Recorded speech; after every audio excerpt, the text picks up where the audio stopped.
Everybody, this is Sean Michael Walker with Insurance You Indemnify Me, and today we have Cassandra, Cassie, joining us, and so welcome. You Thanks. flew in from where?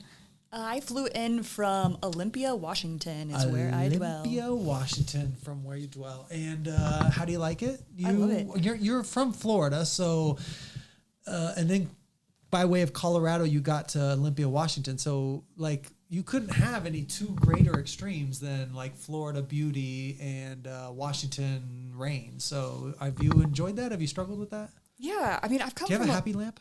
I don't have a happy lamp. Okay. But, you know, I do recall when I was moving out there, you guys said you would get one for me. So We I said think we'd that get you one? you sure did. Okay, It was well, you. then I guess we'll So get you one. I might still be owed a happy lamp. Okay.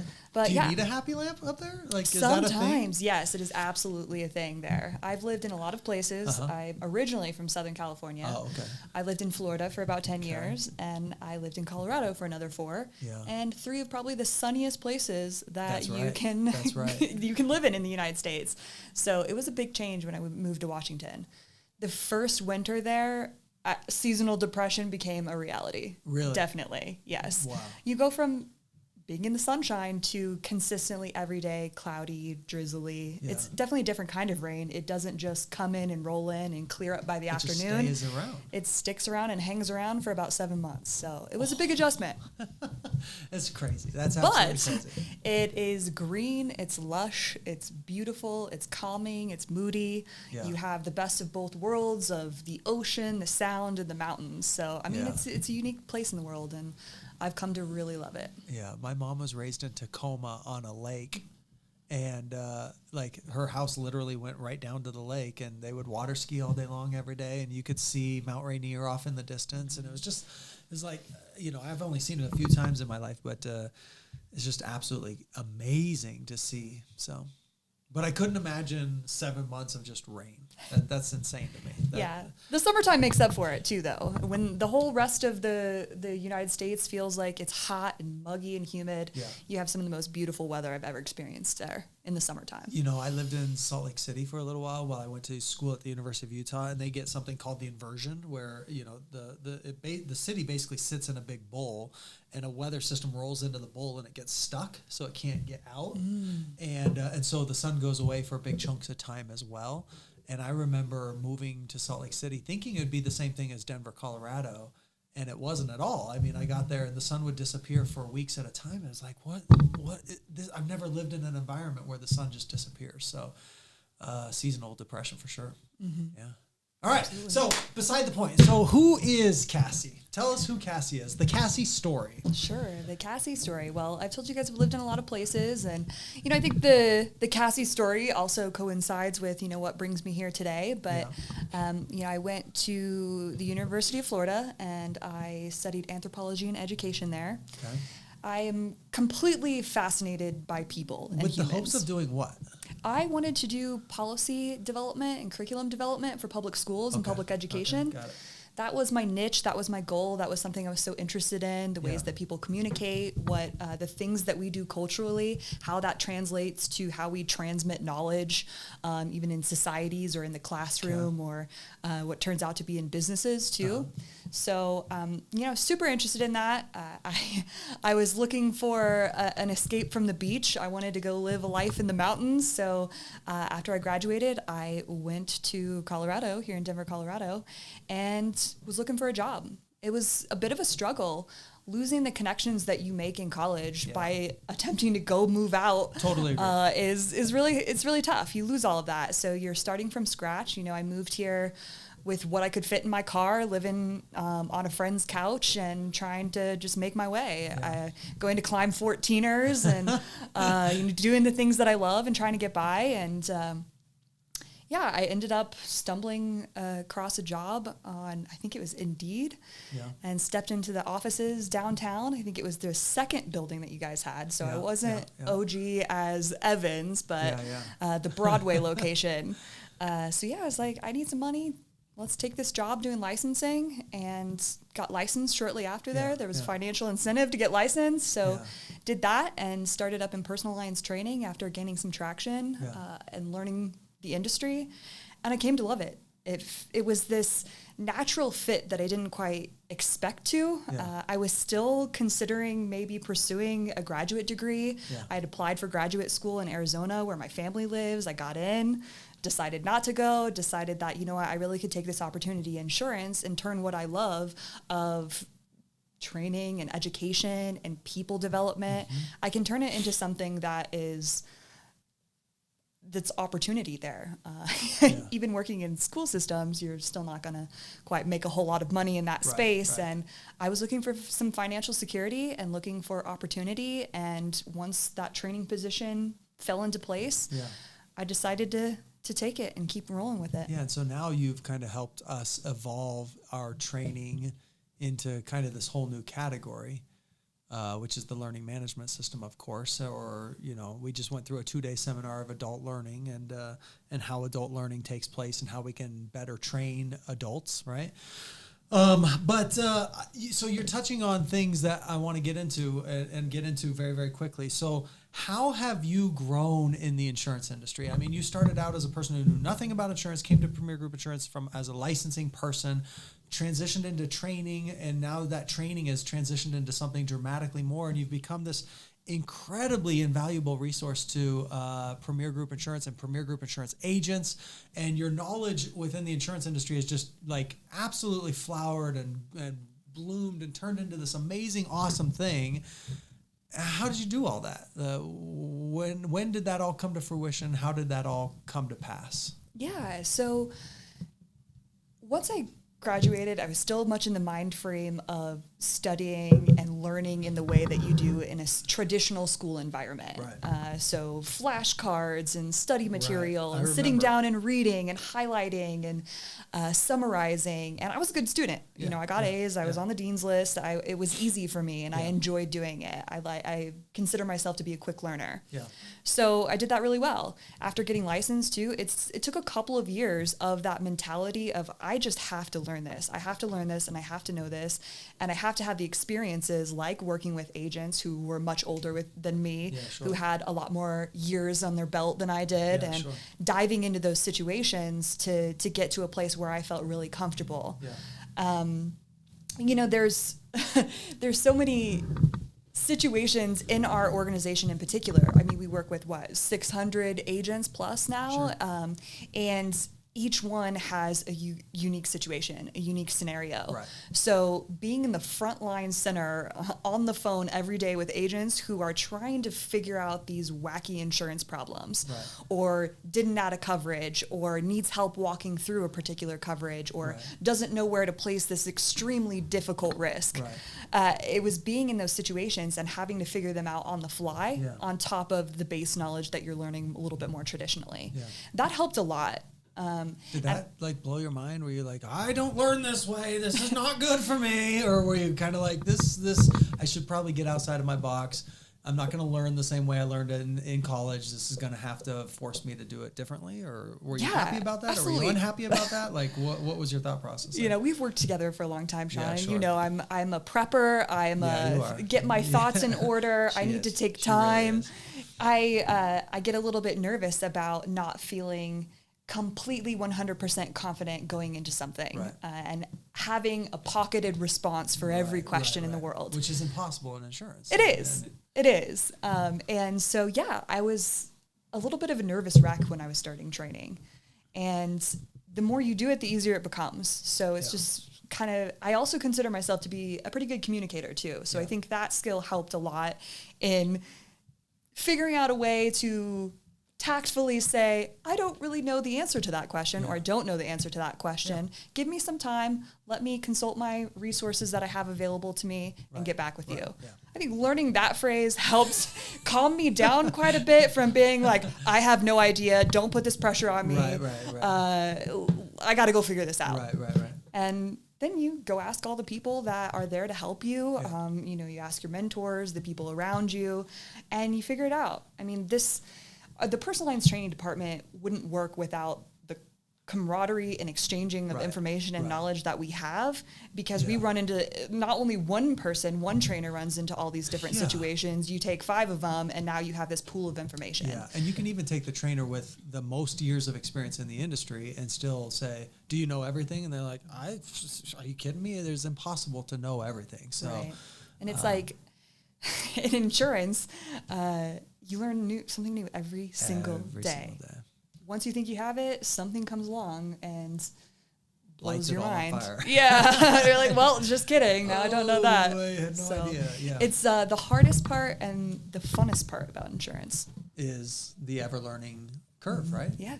Absolutely. I tell everybody that, actually. Everybody I meet, every young kid I meet, I go, hey, if you love to learn, this is the industry for you. If you love to be in a perpetual state of learning, this is a great industry.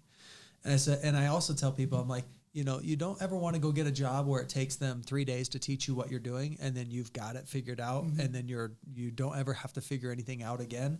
That's not, for me, that's not a cool job. I don't want a job where somebody goes, 3 days of training, everything will be figured out, you'll be fine. I'm going on 20 years, and it's kind of like, wow, I can't believe I'm still figuring stuff out. Yeah, it's absolutely. Really shocking.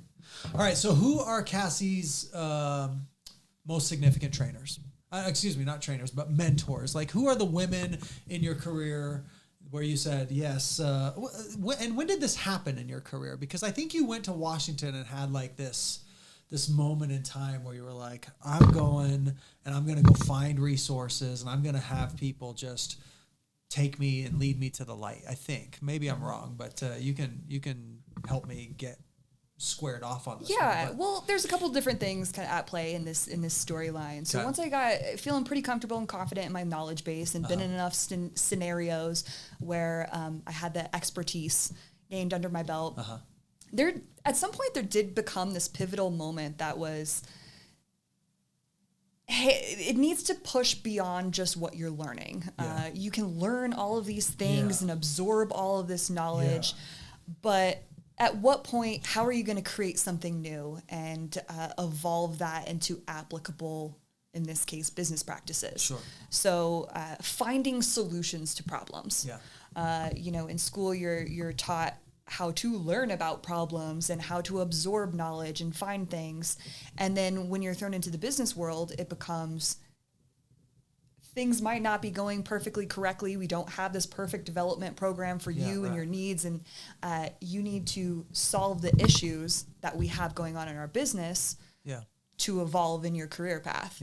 So I think that really at that point too, that change I was going through also kind of correlated with a somewhat leadership position, a lead in the department, moving into a management, changing processes and procedures. So that change in my career path was happening at the same time I got the opportunity to move to Washington.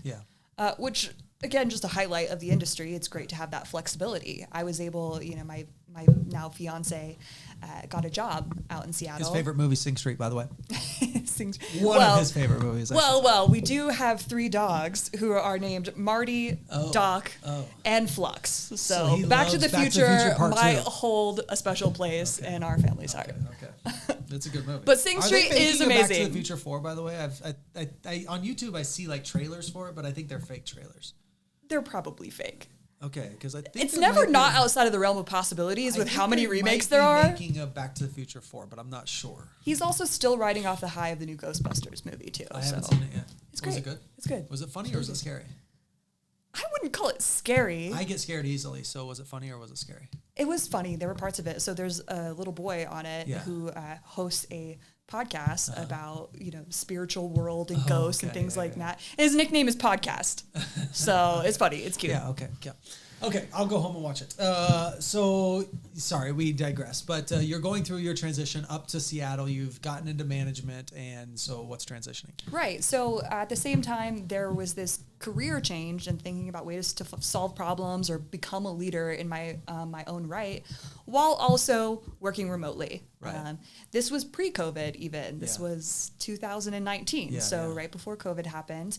And it was also, even in those winter months too, really difficult to be in a brand new city, to not know anyone, not have any friends there, not have any family there, Right. and trying to navigate a work dynamic that wasn't necessarily prepped in the way that it is now for a work from home dynamic or a hybrid dynamic, or Microsoft Teams didn't blow up to the way it is now. So, and I guess I would just add, it wasn't really part of Premier's culture to have a lot of remote folks either. So it was very foreign for, I think, everybody at Premier to have remote, right? So. Yeah.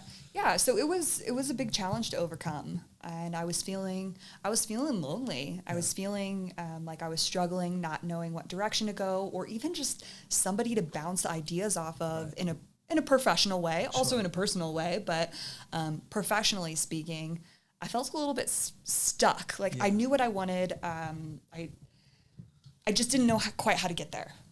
You know, I want to keep hearing the story, but I think I heard you say maybe 5 minutes ago, where you said you were learning every single day, but I think the point that you might be getting to shortly here is, like, at some point I made the decision to, like, learn specific things. Like, so instead of just, I'm learning every day because this is the insurance industry, and in the insurance industry you learn every single day. I think what you're about to say, maybe, I don't know, but is like, I had to make a conscious decision to start learning specific things, or learning in specific verticals, as opposed to just, learning at what comes at me on a daily basis in the insurance industry. Were you getting to that point, or? Yeah, it is a good point that you bring up. I think you were making the point, though. Like, I was learning every day. That should have made me happy, and I was receiving knowledge and getting and gaining knowledge. But I thought what you were going to say was, at some point I said, I'll keep learning every single day, but I want to also specifically learn in specific verticals. Right. So. Well, I'm also the type of person who needs to feel really connected to whatever it is that I'm doing. Yeah. Once I feel connected, and we just got off the heels of a 2-day workshop where I talk about this, but finding the why behind the reason that you do things is really important to me. Yeah. So what's your why? Well, I'll get to that in a minute too, but without having that connection of the things that you're interested in, or having your personal life in some sort of way be reflective of your career path. Without that, it's just a task or something you feel like you need to do every day. And I didn't find my place in that insurance world at that point just yet, or I was looking for it and looking to find that connection. And to be completely truthful too, I mean, insurance is one of those industries that is not glamorous. It has a bad reputation for young people, or maybe even older people, that it is stuffy and stale and boring and greedy. Well, and I had that perception when I was younger too. So it was hard. It was hard for me to picture myself and say I'm in insurance, and so it felt like a little bit of a. You didn't really want to say you were in insurance. Yeah, it's true. I get it. And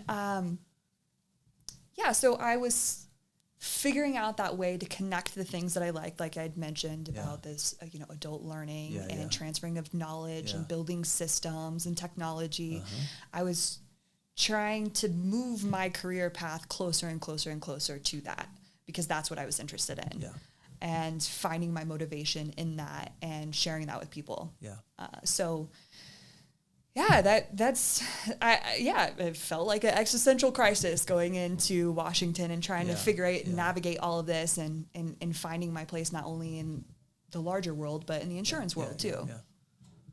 So what happened? I mean, you got out there, right? I mean, you started meeting people and getting into things specific to the insurance industry. So what did you do? Like, what steps did you take to take the bull by the horns or something? Yeah, well, at one point you were very encouraging of writing. I was? Yes. Oh, okay. Yes, you. Yeah. I'll give you a little bit of credit. I like writing. Yeah. I like writing a lot, actually. Yeah, so you were very encouraging of, taking that pen to paper or typing up some articles and picking a subject that you were interested in and write about it. Yeah. And I did. And you had brought up the publication of Insurance Nerds. Yeah. And they're like, hey, we're interested in hearing people's stories and publishing articles. Yeah. And so I wrote an article. About the transition from going to college into the business world. Yeah. And what's that like for people who, were good students or bad students, or how that translates into the business world. Yeah.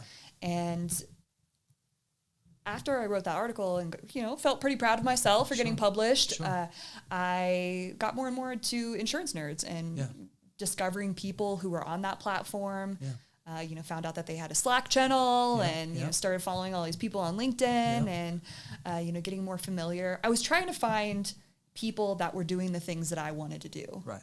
And from that, there was a woman, her name's Meg McKean. I love her. McKean? Yes. Okay. I just adore her and You found her on the Slack channel, on the Insurance Nerds Slack channel? I found her on LinkedIn. Okay. Through, I'm not exactly sure if it was Insurance Nerds specifically, but it definitely came from that same time frame. Yeah. And her and another woman named Kate, they started a women in insurance group call. It was, I think at that point it was maybe monthly or weekly or bi-weekly. I can't remember the same time frame, but I was like, oh, that sounds interesting. I'm in this virtual world. I want to, I need connection. At that point, COVID did happen too. So there was more and more people seeking out like, hey, I need to find these. Yeah. And it goes a little bit beyond networking connections. Like I need to find these connections in general. Yeah. Yeah.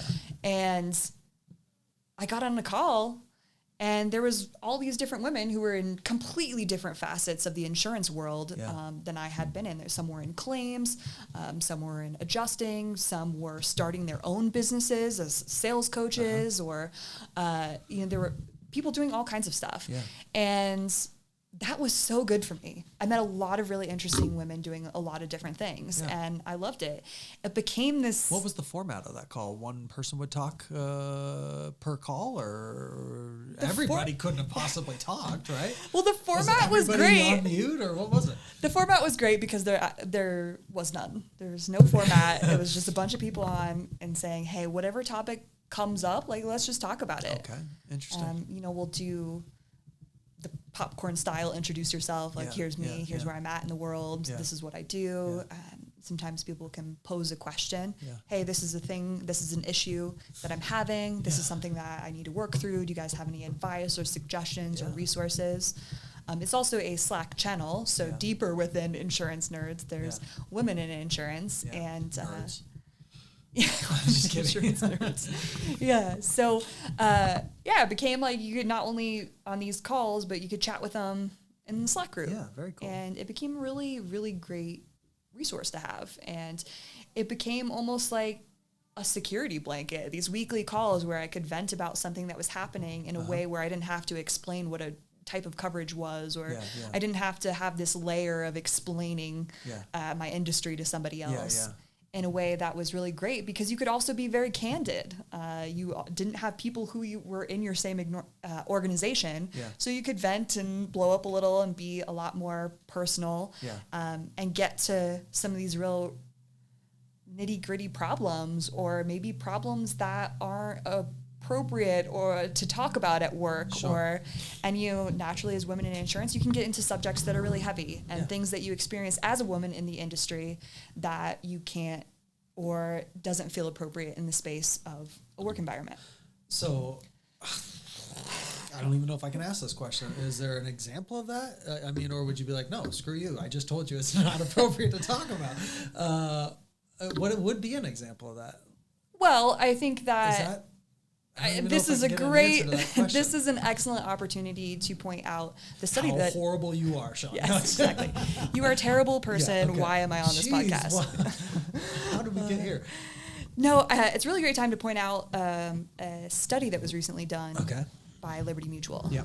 Particularly about women in insurance. And, aside from a specific scenario, this article particularly talks about statistics around women in insurance. Right. So things like compensation and, the spreading out of men and women in principal and agency roles and CSR roles and compensation.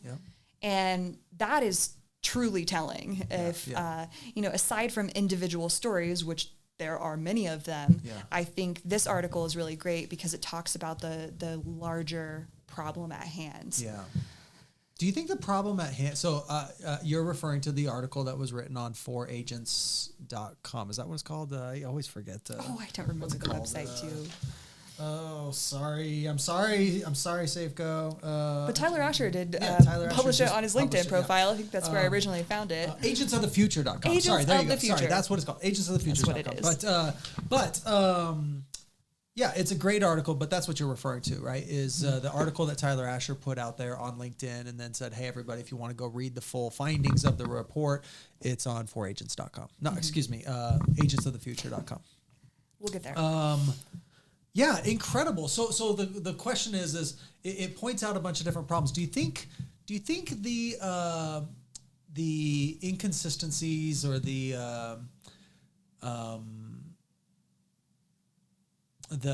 I don't know how to say this. Do you think it exists just on the carrier side or on the agency side or more on the agency side and less on the carrier side? Do you think one side does better at equaling or leveling the playing field for both genders, or do you think one side does better or worse?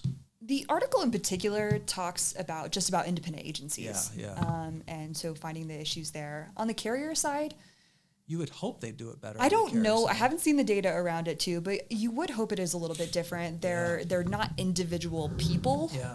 They're large corporations and organizations who have money, power behind them to influence a larger portion or spectrum of this issue. Right. And when I say issue, I mean, in that article, it talks about how out of all independent agency owners, only 31% are women. Right. And that's a huge difference. And it also says that this one still blows me away, but that of the people who were participating in the study, 96% of the CSRs were women. 96%. I looked at this like 10 minutes before we got on this specific podcast. I'm like, okay, we're going to be talking about it. I should go look at it and see what it is. That was the first thing that I saw where I was like, what? Mm-hmm. Are you kidding me? This just absolutely blew my mind. 96% of the CSRs are women. Right. And only 31% of that is translating into becoming principals. Exactly. So that trajectory of moving up or, it becomes a little bit more even when we're talking about producers. So producers are, it's about 68% for producers too. So more women, again, being producers, but fewer being principal agents. I know. It was very, very interesting to me. Very, very interesting to me.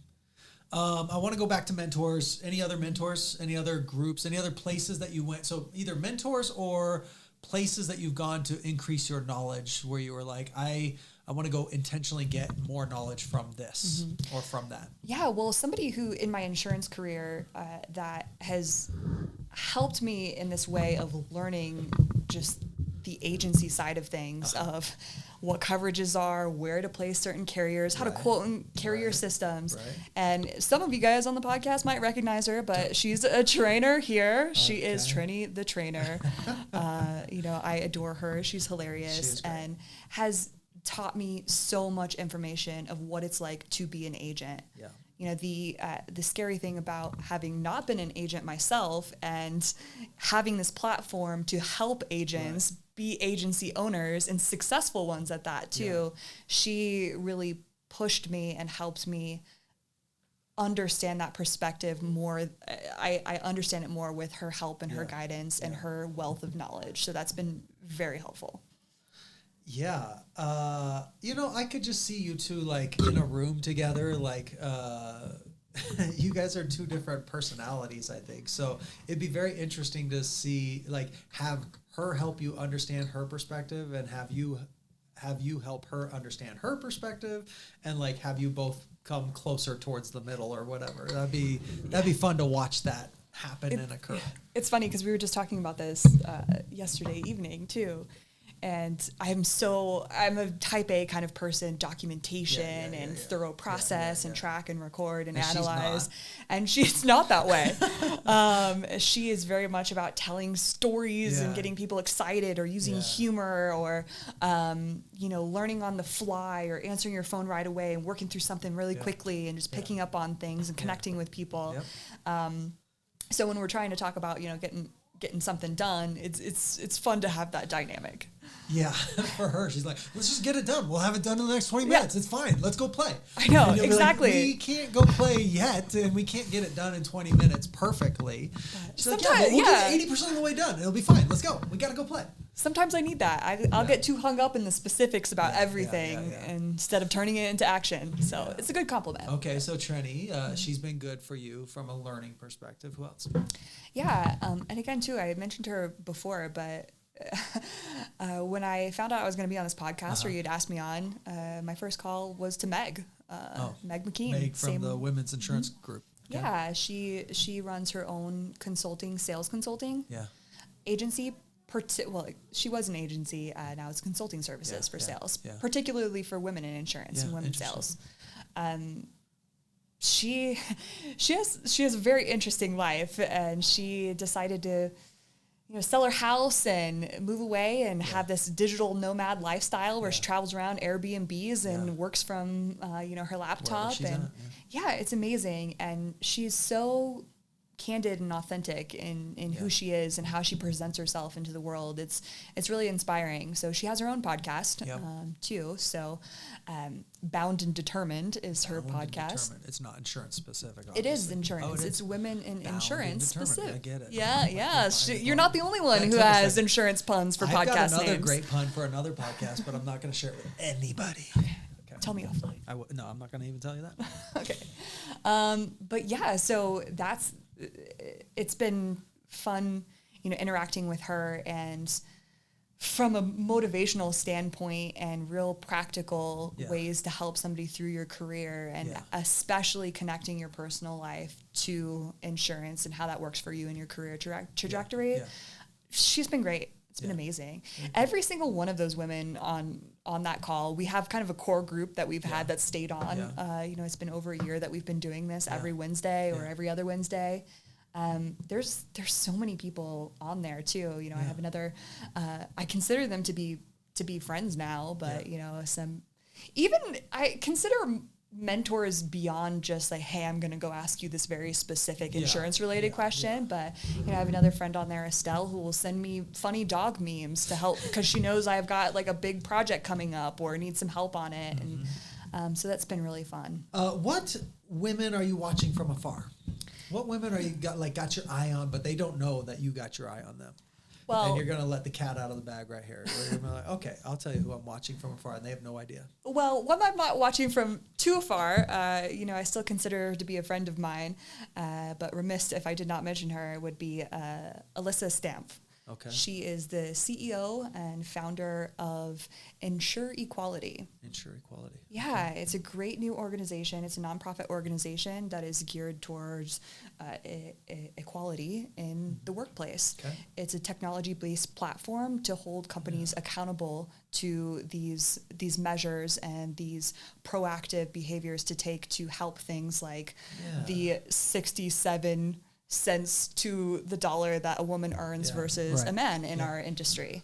So it's taking accountability it's pushing beyond just teaching to actionable, accountable items. Yeah. So incredible organization. I'm so proud of her. I'm so proud of you. Pull up that list of the board of directors for that organization, and every one of those people inspires me.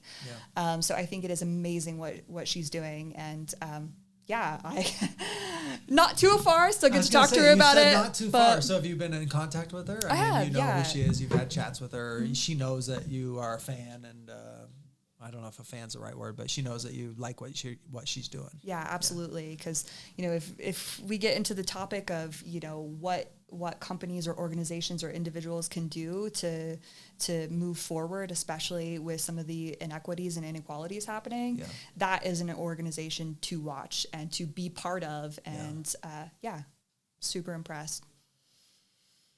Okay, cool. I got more. Too. Oh, good. So, give me more. That's fine. In another similar space too, there's another woman, and this one is from afar. I've never spoken with her. So she has no idea. She doesn't. She's like, I have no idea who Cassie is. This is crazy. Exactly. I'm surprised my name's being mentioned by some stranger on a podcast. Yeah. Okay. But hopefully in a really good way. Well, you're saying it from a good way, right? Yeah. Her name is Kim Beach. Kim Beach. Yeah. Okay. Yeah, Kim Beach. And she has founded another organization called Insure Women. So really Okay. similar names, but Interesting. she has, again, similar to what we do in our Women in Insurance call that stemmed from Insurance Nerds, but on a much larger national platform. Yeah. So she is building that community specifically for women in insurance, finding resources available to help this community, even people outside of the insurance industry, what it means for a woman to understand insurance in general, and you're purchasing and having that purchasing power and making those decisions and education and understanding. So also super impressed with that organization. Yeah. So one day we'll chat. Maybe she'll reach out to me after this podcast. Yeah, she'll say, hey, I didn't know you were watching me from afar. Let's chat, right? Yeah, but I would say, if anybody is interested in, finding a space in a community, that would be a really cool place to start. Yeah. Any others? Yeah, let's see here. Oh, another woman I'm watching from afar too that I like to keep my eye on is Carrie Ann Nadeau from Loop Insurance. Carrie Ann Nadeau. Nadeau. Nadeau. Close. Nadeau. Yes. Nadeau. Got it. With an N. Sorry. Yeah. So she is co-founder and co-CEO of Loop Insurance. Loop, yeah. And so, I know we've talked about a discussion before too about, whether or not to use credit score, if it's the right thing to do for auto insurance too. So she's started an organization or a carrier for auto insurance without using credit scoring. Okay. And despite, what side of the fence you're on about using credit scoring for auto insurance, she herself is super inspiring. She posts a lot of videos to see that interaction that she has with her team and being a leader and putting things into action, and especially from a technology side and standpoint, and the data analytics that go into the auto insurance and connecting that analytics with what it means socially. Yeah. So really fascinating, interesting woman to keep tabs on. Interesting. Very interesting. Very interesting. Okay. Good. How did you even find out about that? It was Meg. It was Meg. Yeah. She was like, hey, like, if you're interested in this kind of thing, because we got onto the topic about credit scoring, she's like, oh, you should check out, Carrie Ann. She's doing some cool stuff. And I went and go check it out. And they even do fun stuff too. So I signed up for their little newsletter, and they're like, hey, send us a song and we'll put it on our Spotify playlist as part of their marketing program. And I was like, so requested some songs, and now I'm listening to the Loop Spotify playlist. The Loop Spotify playlist. Yeah. I started a PGI one, by the way. You did? Is it good? Is it clean? It's got... I hope it's clean. It's clean, but it's got like 3 songs to work on. No. Okay. No, he has not. I guess that's my question. When I say is it clean, has the lawyer approved it? Yeah. He has not approved it. So maybe once we get his buy-in, we can add some people on there to collaborate on songs. Great idea. I think every song that anybody at Premier's ever karaoke'd should be on the playlist. Yeah. So I think... Although those might not coincide with what the lawyer would approve of. That's a really good point. It's a really good point. Okay, cool. That's a good one. Any others? No, I think... Females that you're watching from afar, that they're going, wow, I had no idea Cassie was watching me. Yeah, I think those are kind of my top 3 I'm checking out right now. Very good. Very, very good. Okay. So how can we, as an industry, fix the 67-cent problem? Well, I'm glad you call it the 67-cent problem, because my number one... I guess we should call it the 33%, 33-cent problem. Right. Is compensation. Yeah. Absolutely compensation. That difference, that with 33% difference, it's huge. That's huge. And I think I wrote it down somewhere too, what the national average is. I believe it's something like 84 or something like that. In the 80s. Somewhere in the mid-80s. So knowing that, which is still a problem. Yeah. So knowing how far behind insurance agencies are is tragic. It's really sad to hear. And putting it from the perspective of what that financial security or even that 33% could mean for somebody.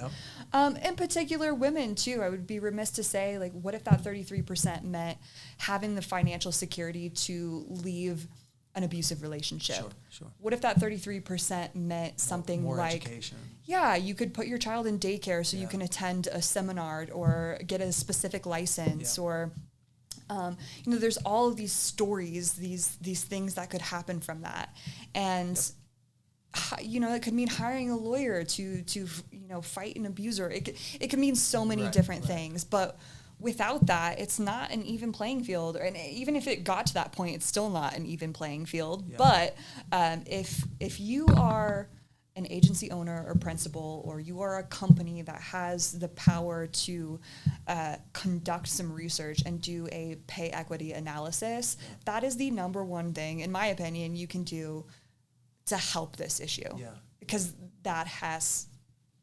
it's sad, and that is the number one thing. Yeah. Equal compensation for equal work. Okay.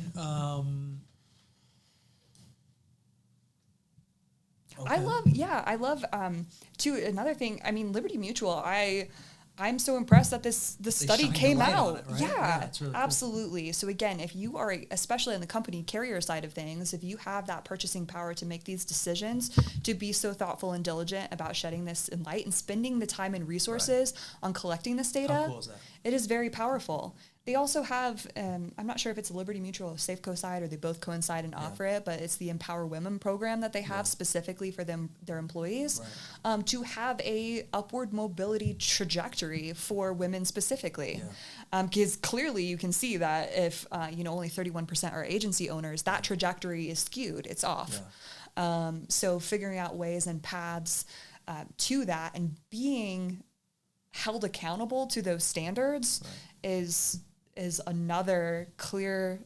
I think even in the article they lay out like 4 categories of things to do to help solve this issue. This issue. So because also even just representation, or the representation matters, seeing it shedded in this light, highlighting people who are doing incredible things, having that platform. It's very, very powerful. Yeah. Couldn't agree more at all. Very good. Let's jump to a completely different topic, if you don't mind. So,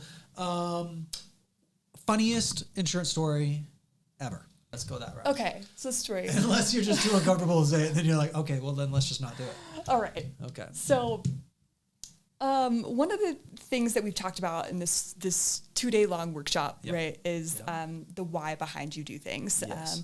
You have to start with that base point of who you are. Why is it that you're doing the things that you do? Yeah. And so when you first asked me the question, what's like a funny insurance story? The work story I always tell my friends at a party, or this is why I stay in insurance. Well, not necessarily why I stay in insurance. It's just, it's embarrassing. It's slightly embarrassing for me. So it's funny for other people. Of course, embarrassing things are funny. So working from home and working remotely too, it's this like situation you have to get comfortable with too. I'm also the kind of person who can't sit still. I need to I'll move my hands a lot, or I get up. I have got a yoga ball. I've got like a walking thing. I've got a standing desk. I just have to move a lot. So it was, it must have been like last summer. Okay. I also host a podcast listening party at our organization. So like Friday afternoons. That still happens? It's tapered off a little bit. It is tapered off a little bit, but I would host a podcast listening party where we listen to as a way to sharpen your saw, as you like to say, or keep up to date on industry news. Just listening to different people and different people's stories. Sure. So one time I was sitting on my deck, my outdoor deck, because it was beautiful outside. I'm like, I'm going to sit on my deck. And then I also have this lovely Apple Watch that tells me when I'm supposed to stand every hour. Yeah. And so I set my computer down on my chair, and I'm doing my little exercises, making sure I get my full minute of stand, and I'm la-di-da-di-da, like doing my exercises. I am absolutely on camera. I come back on because I have to share my screen that I am presenting to him, and I have my camera on. And so, the worst part too is nobody told me. Nobody's in the chat saying like, hey, by the way, like you might want to turn your camera off. It was like a month later, Miriam, who's on our training team, was like, hey, like what were you doing like that one day on the call? Like, was that supposed to be part of something? And I was like, oh my God, no, why didn't you say anything? And so it was really embarrassing and really funny. That is great. But that would not be the first time that happened to me either. So I just want to say this has happened to everybody in the history of phone calls, right? Everybody thought they were on mute and they weren't on mute, and they were yelling at their kid or they were doing whatever. It's not like people getting caught doing something while they were in the meeting is new, I mean, it's, shoot, I thought I was on mute and I wasn't on mute. Or now it's just, unfortunately, I thought my camera was off and my camera wasn't off, so. Right. Like the guy who didn't have pants on and he got a phone call and you can see his reaction on it. Yeah. It was just a segue into the next one. Okay, go ahead. Really. Because so another podcast listening party that we were having. Sounds to me like you got a problem with the podcast listening party. It's true. It's Friday afternoon and you're not thinking straight at that point. And, right. Or I'm doing, because anybody listening to a podcast is probably doing something else too. The party part of the word, a little too seriously. The title a little too seriously. Yeah. So I was on with everyone and I was just screen sharing. I didn't even have my camera on. But typically when you are, and it was your podcast specifically, it was insurance, you Indemnify Me podcast. And there's a question that you always ask on that about, what is the thing that differentiates your agency? What separates you? What makes you Chick-fil-A of insurance? And I was really contemplating that question, and I do all the time because it's part of something I like to teach agents too, is having that, those little things that make you different. Exactly.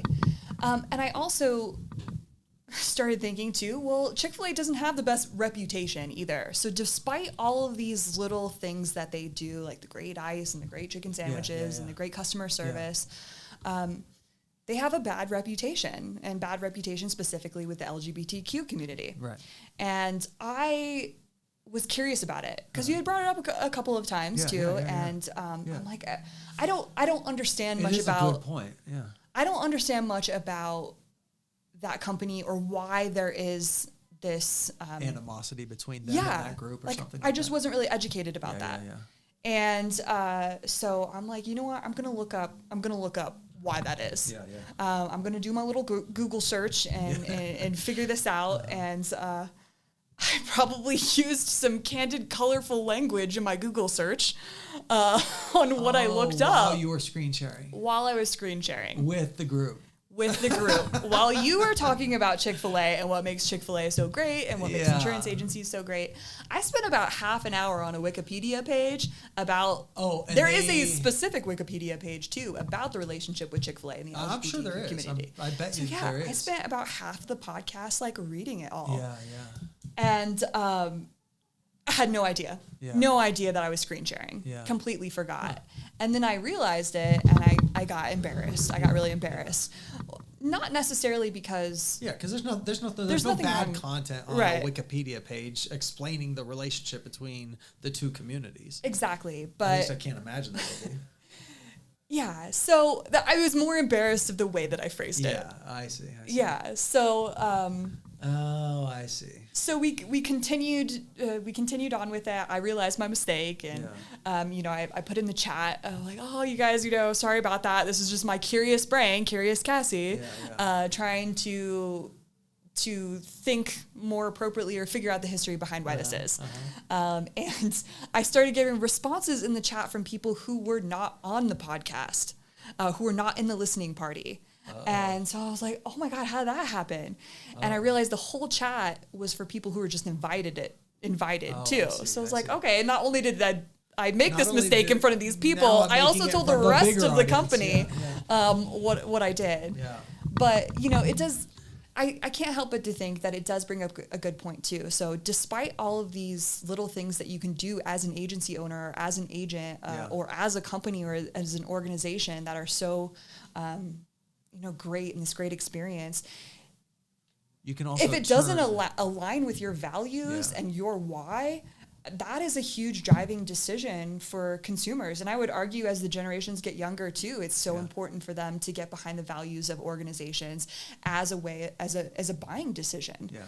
And I think, publicly having that, and it's not even a stance on every single subject because you are just a company, but, knowing why you do what you do is such an important facet of operating a business. Yeah. Couldn't agree more. Okay. So those were your funny stories? Yes. Okay. Those were pretty funny stories. Have you had any agents come to you with funny stories where the agent is coming to you going, Cassie, help me? And it has it turned out funny. Like in retrospect, it was funny, but you were like, at the time, that was not funny at all. Yeah, I don't have one specifically prepared or thought about for an agent funny story. Okay. I just realized how many of my funny stories are about people accidentally screen sharing things. Because I also see it a lot as a trainer, too. It's wild, some of the things people like to do on their computer when they're anticipating a training call happening. They know they're screen sharing. Yeah. So, in this virtual world that we're in, it's mostly seeing people in funny situations in their own, we're just being themselves in their own world. Right. That might be one reason why I wear like a dress shirt and a tie, just because it's like, as long as I'm in my dress shirt and my tie, it's like, I know I'm in my business world, and like, if I don't ever let my work dress, like it, become part of my casual dress, because as long as I'm in my work clothes, it's like, I've got to be buttoned up and live in this box, and not allow myself to get outside of the box. And maybe that's one reason why I like intentionally put this cloth up against my throat. So it's like, okay, you are reminder. Oh yeah. Right. We're on business hours right now. You know what I mean? But it's also a fine line too, because when people are the most candid or in those situations is when you like them the most. Well, so. Trust me, you hate them the most. I've never been accused of like being too buttoned up. Like people are like, oh, Sean, that guy's so serious. I've never been accused of that either. But maybe this is like, don't get too crazy, ding dong. Okay, so what makes insurance foxy to you? What makes insurance foxy? Well, I don't know if it's so much foxy, but insurance, there's an endless supply of opportunity. Yes. The direction you can go, the things that you can try on and try out, and career paths that you can take, whatever you're interested in, there is a way you can figure out to do it in the world of insurance. And on top of that, it's financial stability. I was sharing with our group today. People. I'm just kidding. Yeah, I was horrible, Cassie. I thought about that. Like it because it's helping people? I asked a whole room of people today, why do they like insurance? Why do they stay in insurance? How they got into the industry? And so many of them said it's helping people. And I was like, well, my answer was because I can make money. But no, I mean, it's not just making money. It's the financial security and freedom I have to make the choices that are right for me that, I didn't necessarily always have. And that feels really good. Yeah. And knowing that that's there, and again, the opportunity, it's fun, it's challenging, it's hard, it's frustrating, but I think if you find the right organization to move along with, or find your little niche, it's rewarding. And if you like helping people too, that seems to be a popular answer. I do love interacting with people, and I love again, all the ways that we transmit knowledge, and especially with something as conceptual as insurance. It's fun to kind of pinpoint and target, how do you talk about these things? How do you tell the stories about them to connect with other people? Yeah, I agree completely. But philosophical question, can insurance change the world? Yeah, that article that you brought up, it was... The Atlantic? It was not the Atlantic. I think it was a little something less... less prestigious. Well, I wouldn't say prestigious. Leaning? It wasn't like left leaning. A little bit more of a... I think the Atlantic had like reposted it or something. I don't know. Well, either way, it was this conceptual idea that if it was in the height of the racial protests that were happening over George Floyd and in the middle of COVID too, and there was this topic of conversation in direct public view about police brutality. Yeah. And how insurance could fix this whole thing. Yeah, it was essentially the lack of accountability for police officers who were in these situations of killing black men. Yeah.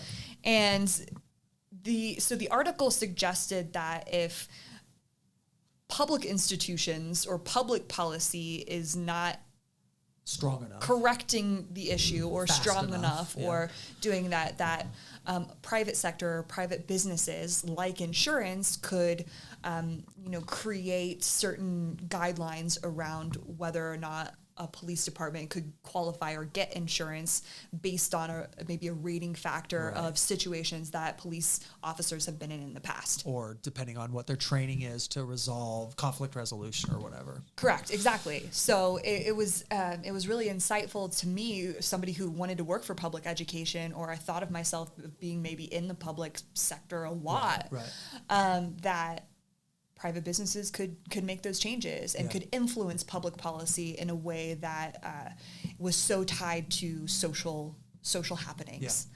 And so, that was really fascinating to me. So did you go further down that rabbit hole after that, reading that article, or have you just read it and put that thought to bed? Like, have you thought about that more?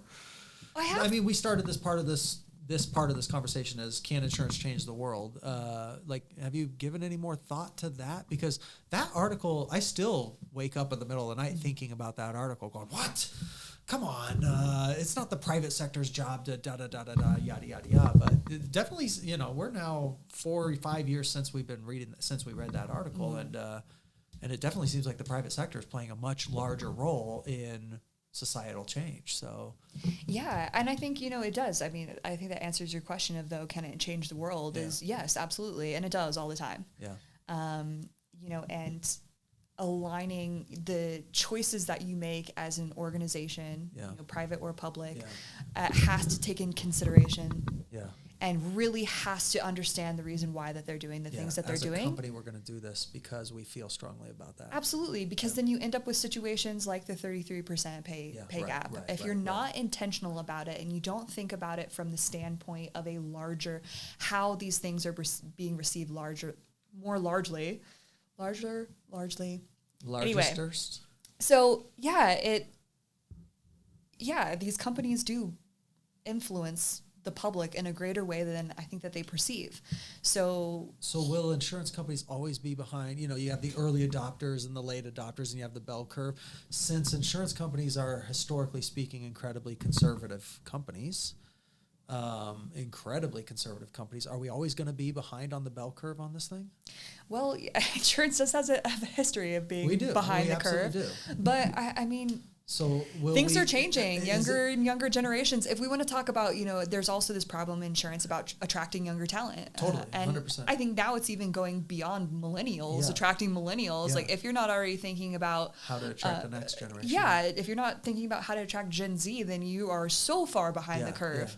And so it's frightening to do, but I see people actively trying to change that. And maybe it's because my channel has been to seek out those people or seek those things, but it's happening. These organizations that I mentioned earlier and all these women doing these really incredible things to make that happen gives me a lot of hope. It's an interesting philosophical question. Like, will the insurance industry struggle to acquire the talent it needs because it's dramatically more conservative or farther behind on the bell curve and can't evolve fast enough to, attract new young talent to this sector of the industry because we're not thinking appropriately about whatever, fill in the blank. Yeah, because even more so than millennials. Or we're not addressing whatever, appropriately. Millennials have this reputation of, hustle culture and doing everything you can to make money and, being, they have slightly a little bit more like, hey, I need to be invested in this company but when you start to look at behaviors of the Gen Z, they are looking for that security, that financial security. But they're also looking for companies with the appropriate why. Exactly. They're going, I don't want to belong to any old company. I want to belong to a company that has the same why that I have. Absolutely. And that loyalty there is growing because they see the hustle culture and they don't want that life. Too many things all at once. So I think companies do have to closely align with that if we're going to fix this problem of talent. Yeah. Interesting. Okay. Let's talk real briefly about what you're currently working on at Premier Group Insurance right now, which is the learning management system. Can you give us just like this holistic, really quick commercial on the learning management system? Sure. Yeah. So we're getting close to launching the Premier Learning Center, which is an online learning management system. Okay. It's a platform that agents can interact with to go through a self-guided learning path. So you have all the incredible content that we're currently working on revamping. We've worked with Tiffany Comdot, who is our instructional designer that we just partnered with and helped facilitate our 2-day workshop. But we're updating and revamping our content to have 24-hour access to an online training library. Yeah. So whether you're looking for a complete guided process through an onboarding of a new agent, or you're an existing agent and you're looking up to ramp up your business or learn more about the PGI 5 pillars or get some interaction and check your knowledge on certain topics or learn something about easy links or other tools that we have, it's a whole content library that's very interactive. So it's also mobile friendly. So if you want to go through your training process mobily when you have time to do you're it. You're sitting on a beach and you're going, oh, let's start learning. Yeah, exactly. So we're getting prepared to launch that this year. So very excited about it too. And we're also working on how we're going to maintain that interaction, that one-on-one interaction with your trainer and all the specialists that you have at PGI, and really letting each specialist at PGI play a larger role in how these things that you're learning at your self-pated foundational knowledge base and turning that into applicable success for your agency. So let me ask you strictly philosophical, but does the consumer want that these days? Like, where does a learning management system exist with Apple or Amazon or with, one of the big companies where you go, I go to a learning management system to learn, and then if I can't figure it out, then I go call a human and have the human interaction.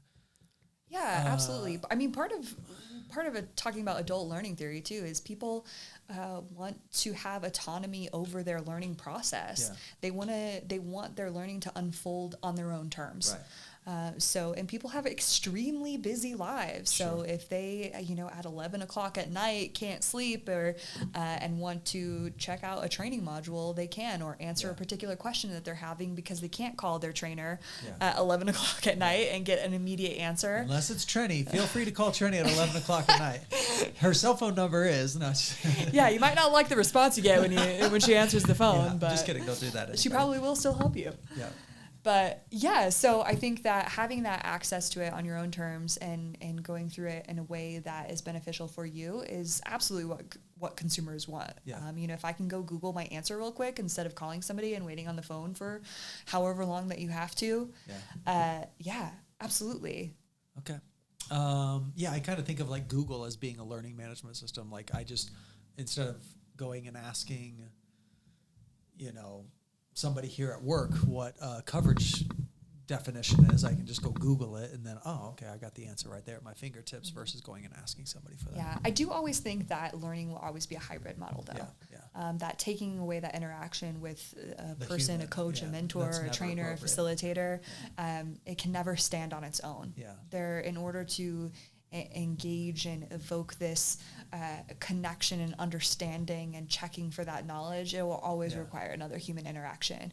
And if it doesn't, you don't know if you're missing something. And then I'm just asking this question to you, just you and I. Unfortunately, the world's going to hear it. But do you envision it being a lot of video or not a lot of video? Like, hey, click on, you're in the learning management system, watch the videos, or what do you think it is? Mm-hmm. There's some, videos, of course. Sometimes videos are the best way to communicate certain ideas. Sometimes it's not the best way to communicate an idea. I really like interactive material too, where you're not just listening to somebody talk, but you hear a blurb or you read an article and you have to go and match things together, or you can kind of like choose your own adventure on answering certain questions to get to a particular outcome. Or in the e-learning world, they call it gamification. So you can make these learning modules interactive with agents. So, and especially when it comes to having to consistently update information, a video can be really hard to re-record if one thing changes. So like we all know in insurance, things change daily. So it's also an easier way to kind of maintain that control of individual topics being able to be adjusted easier. So sometimes video, sometimes it's a podcast, sometimes it's an e-learning, sometimes it's a call with your trainer, sometimes it's picking up the phone and trial and error and going through that experience. So sometimes it's an audit and the results of the audit or something like that, maybe. Yeah. Okay. Absolutely. All right, cool. Let's knock out the 5 pillars real fast and then we'll wrap it up, okay? Marketing. What's the coolest way you've ever seen an agent fill their pipeline? Sure. Well, I think that the people... If you want to name drop, you can name drop. I think that the people who are showing up authentically themselves is a really great way to market. Because you can tell when somebody's doing something really cheesy just to try and get a sale. Yeah. And you can tell when people are just freely talking about the things that they're interested in. Yeah. And I'm always attracted to people who you like have that genuineness about them and don't necessarily always talk about insurance directly, but care about the same things that you care about. Okay, so who? Who does that really well? Sure. Well, man, I feel like I'm going to name drop all the time too, but Meg has this incredible way of telling stories, and learning through those she's stories. Clearly got this incredible following because folks love hearing her stories. Yeah, exactly. It draws you in. It draws up. It's like a parable, and you have these stories, and it makes it relatable to maybe topics of insurance or something that hits home closely or personally to you. So. Yeah, I think the best marketers, I think about the insurance soup guys, Taylor Dobby and Michael McCormick, they're big personalities and they're true to themselves and they have 40,000 agents who follow them and trust their advice and they're honestly themselves. Yeah. Okay, cool. Next one, sales. Best agent you know in sales and why? Best agent that I know in sales. Yeah. Like, you talk to that agent and you're like, dang, that's smooth. You know how to sell this product very, very well. Does it have to be an agent? No. Best salesperson you know. But you have to have the why. Right. For me, I could default to like Trenny Dillon just because I think there's a lot of people in this world that value a really good sense of humor. And so to me, a good salesperson is somebody who can playfully take you to the close and wrap up the process and make it this wonderful, beautiful, fun experience. Right. Yeah, I think Trenny is an incredible salesperson. One, for the humor. Yeah. Absolutely. People appreciate the humor in it. It makes you laugh. But also... But with humor, you can also be pretty point blank, too, Yeah. You can be very poignant with your humor, too. Well, and there's also this interaction of if something happens in my life, I know she's going to be the one to call me. Yeah. And she's going to do whatever it is that she can to help out in that situation. She's the type of person who will drop everything that she's doing. If she knows you're going through a hardship, she will do anything that she can to help you. Yeah. She has an incredible heart, and I think that's so important in the sales world is that when you're talking about caring about people, protecting people's assets, if you're going through something in life and your insurance agent calls you about that and says, hey, are you okay? Do you need help? Can I do anything for you? Like, let me do this for you. Or, showing up in that way, not only when you want to make the sale is huge. I agree. That's a good point. There are very few people I would drop anything and do something for, and I would do something for Trenny. If she called me at 2 a.m. in the morning and said, I need you, I'd be like, great, cool, I'm coming. I would too. And so it's good to surround yourself with people like that. So I think I heard you say good salespeople aren't just interested in the sale; they're interested in the person that they're interacting with. Absolutely. All right, retention. What's the best retention practice you've ever seen? Yeah, just with retention, I was thinking about this. We again talked just freshly off the boat of 2 days talking about this with our whole team. And I was thinking about my experience with my insurance agent pre-working in the industry. And I was with the same State Farm insurance agent since I was 16 when I got licensed. That's right. 10 plus years. That's how it's done in America, dang it. Yeah. You get insurance with State Farm. I thought that there was there was some sort of financial interest in that loyalty. I thought because I've been with this person for so long, it meant something. Like it meant something to that company at the time of a claim. Because I got into a really bad car accident. I got into a 12-car pileup on my way to work. I remember that. Yeah, and it was... you shouldn't be driving on bald tires. It wasn't bald tires. It was an icy overpass. I know it was an icy overpass. But that is a good point. It is still good advice. In Denver, don't drive on bald tires. So, yeah, I thought that for some reason the claims process would go better, or, maybe insurance premiums were lower because of this loyalty. Right. And then, getting into the insurance world and realizing it's BS. Like, why have I been doing that for as long as I have? Never shopping my insurance ever. Yeah. Ever. So when it comes to retention, I mean, like, I think, I don't even know when I got the policy too, but literally never talked to the agent after that. Right. So when we talk about retention, sometimes it seems like the easiest thing, the most simple things. Right. A vast majority of agents don't even do the bare minimum. Right. And, by bare minimum, I even say just answer the phone when you pick it up. Right. Or answer the phone when you call. Yeah. Having that good customer service, checking in. Yep. Not excessively, but enough, or anticipating my needs. Knowing. When you had the claim, did you hear from the agent?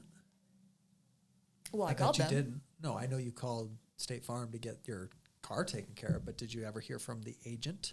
I called the agent. Oh, okay. So I called the agent because I had a question or something like that, and I needed help through the claims process, and maybe it wasn't getting a hold of the claims rep. Yeah. So I called the agent to help clarify something too. Okay.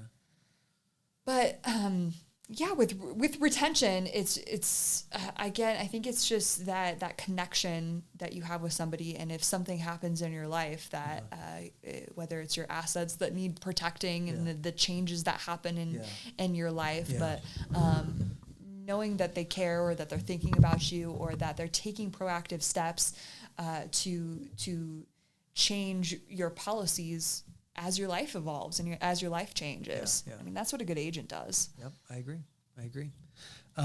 Carrier relations. I'll ask it from a funny perspective. I don't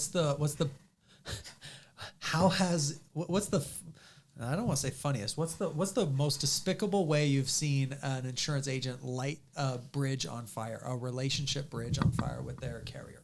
Yeah, well, I think the easiest thing to say is agents who treat their underwriters terribly. There's forever this back and forth relationship between agents and underwriters, it's a tricky thing too, because I don't know how you get each other in each other's shoes to see from either side of the fence, or whatever phrase that you want to use. But if agents are we're talking about agents in carrier relationships. It's if you're in the heat of the moment, don't react, because those are years and years and year-long relationships. Yep. Those relationships affect your bottom line. Yep. It could make or break your access to a carrier. It could make or break if you get underwriter approval for a really big account. Yep. It could make or break if there's a clarification of coverage, or backdating coverage in the rare events that happens. Yeah, so developing those relationships are so important. And if for one little reason, if you're having a bad day, or if that's just your personality to go off on an underwriter, those are recorded and they listen to them. And that underwriter goes to their boss and say, hey, like, listen to what this person said, and they'll come after you, and they'll terminate your appointment. Yep. So just don't do it.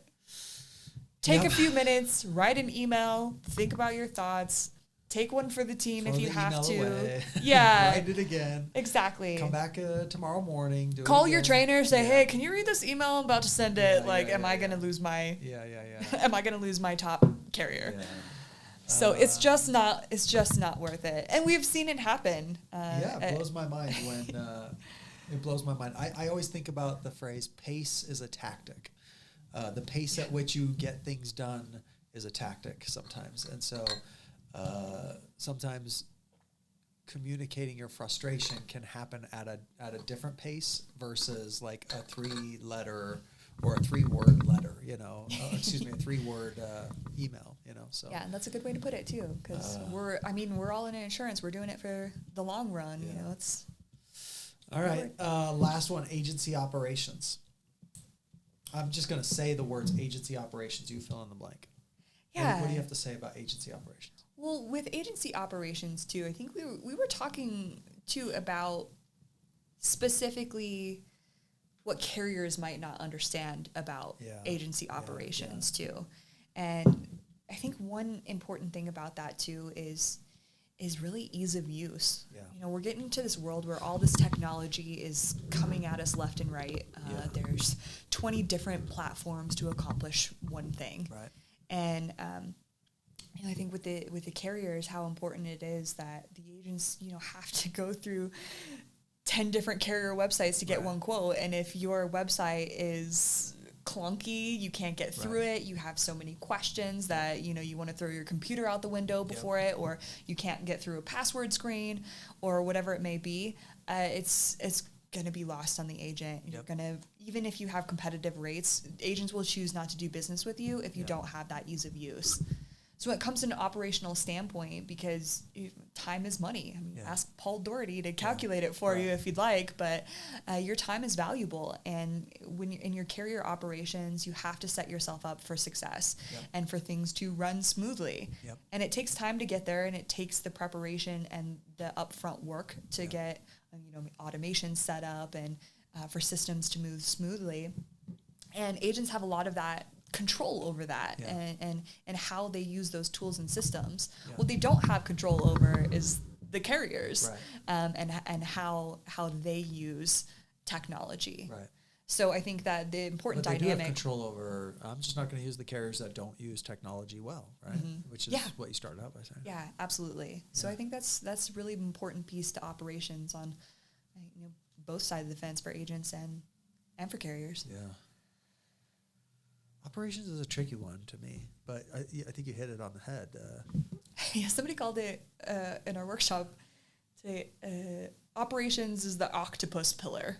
Yeah, somebody did say, allude to operations. I think it was Gardner. Yeah. Maybe Gardner, I can't quite remember. Or you feel like an octopus when you're acting in the role of agency operations. Yeah, there's so many different, you know, tentacles and facets to it. But really what it comes down to is processes, procedures, documentation, E&O, and tracking and analytics. Yeah. So I think with every pillar, you know, the operation standpoint is if you don't know where you are and you don't know where you want to go, you're not going to know how to get there. So I think that it does encompass so much, but really what it comes down to is knowing your business. Yep. All right, last question. What words of advice would you give to young Cassie starting in insurance today? She just got hired today. It's her first day in insurance. She has no idea why she's in insurance. What are you going to tell her? Yeah, I would say advocate for yourself. Okay. You know, if there's things that you want or that you feel like you deserve or that, you know, you bring value to, it's to be vocal about it. Yeah. And try and do it and fail and try and do it again and again until you figure it out. But having that voice to speak up for yourself and get what you want out of it or pursue something, even if you don't feel 100% confident or prepared for it, or, you know, going through the million questions in your brain, is to go for it. Yeah. You know what's interesting about that is I think it was Lisa Beige. And so Lisa Beige was like the vice president or senior vice president of Kemper Specialty back in the day. And so she was my boss's boss or whatever. She was way up above me. But one time, I think, if I remember correctly, she said, or somebody said to me, I attribute it to her. So Lisa, you get credit for this one, whether or not it was you. But I think she said to me one time, you know, this is a small organization.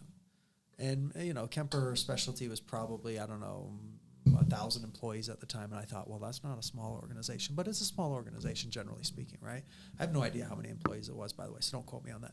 But this is a small organization. And in a small organization, you can create your own destiny. You know, you can tell the small organization, you guys aren't doing this thing very well, and I think I will be the right person to do that thing better. So, you know, I hear your answer to that question, Cassie, and I use you as an example all the time as somebody who has said, hey, I belong to a small organization. The training department's great, but you know what will make the training department 1,000 times better? A learning management system. And would you guys give me the opportunity to go make that and build that? And by the way, I'm more interested in that anyway, and blah, blah, blah, and yada, yada, yada.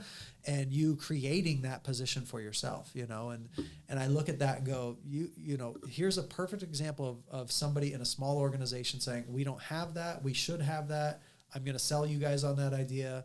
And then we all go, yeah, you're right. And sure, you're now the right person to go do that, you know?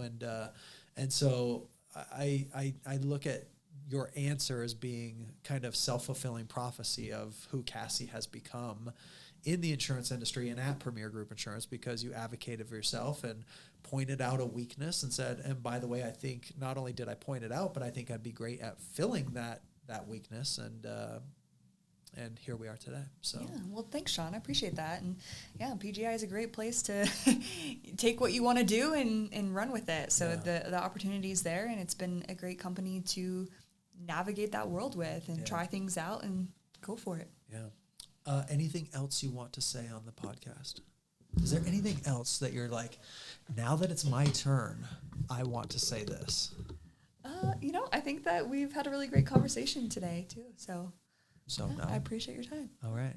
Well, then, this has been Insurance You Indemnify Me, and thank you very much, Cassie. Have a wonderful day. Thanks, Sean. We'll see you. Premier Group Insurance is providing this podcast for informational uses only. This podcast should not be relied on as legal or medical advice. Reference to any specific product or entity does not constitute an endorsement or recommendation by Premier Group Insurance. The views expressed by guests are their own, and their appearance on the program does not imply any endorsement to them or any entity they represent. Views and opinions expressed by Premier Group Insurance employees, i.e. Sean Michael Walker, are those of the employees and do not necessarily reflect the view of Premier Group Insurance. Copyright 2022. Premier Group Insurance, Inc., all rights reserved.